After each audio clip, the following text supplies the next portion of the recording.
பெண் காதலிக்கிறார் அல்லது பெண்கள் இருக்கிறீர்கள், உங்களை ஒரு ஆண் காதலிக்கிறார்.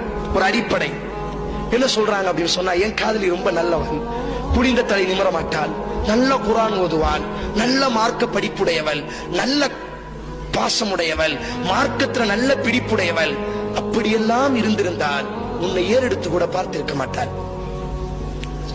உன்னை ஏறெடுத்து கூட குல்லில் முஃமினாத்தி யக்துல்ன மின் அப்சாரிஹின், ஒரு இறை நம்பிக்கையாளன ஒழுக்கமான பெண் யார்? ஃபாத்திமா ரலியல்லாஹு இடத்தில் ரசூலுல்லாஹ் கேட்டார்கள், யா ஃபாத்திமா யா ஃபாத்திமா ذُرِّيَّةً مِنْ بَعْضِهَا مِنْ بَعْضٍ وَاللَّهُ سَمِيعٌ عَلِيمٌ என்ற இந்த வசனத்திற்கு இமாம் குர்துபி இந்த சம்பவத்தை கொண்டு வருகிறார்கள்.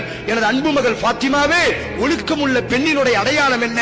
ஃபாத்திமா ரலியல்லாஹு சொன்னார்கள், என் பாசத்திற்குரிய தகப்பனே, ஒரு பெண் நினைப்பால் எனது பார்வை, ஒரு பெண் நினைப்பால் அவளினுடைய பார்வை அவளினுடைய கணவனை தவிர அவள் வேற யாரையும் பார்க்க மாட்டாள். அந்த பெண் நினைப்பால் தனது கணவன் என்னை தவிர மற்ற யாரையும் பார்க்க கூடாது என்பதாக நினைப்பால் அவள்தான் ஒழுக்கத்தினுடைய அடையாளம், அவள்தான் ஒழுக்கத்தினுடைய சீமாட்டி. என்ன சொன்னார்கள்? ஒரு பெண் நினைப்பால் ஒழுக்கத்திற்குரிய பெண் யார்? தனது கணவனை தவிர அவள் வேற யாரையும் பார்க்க மாட்டாள். திருமணத்திற்கு பிறகு, திருமணத்திற்கு முன்னால் கணவன் வராததினால் மற்ற யாரையும் பார்க்க மாட்டாள். காரணம், அல்லாஹ் பார்வையை தாழ்த்த சொன்னான். அதே போன்று ஒழுக்கமுடைய ஆண் யார்? தனது மனைவியை தவிர மற்ற யாரையும் பார்க்க மாட்டார்.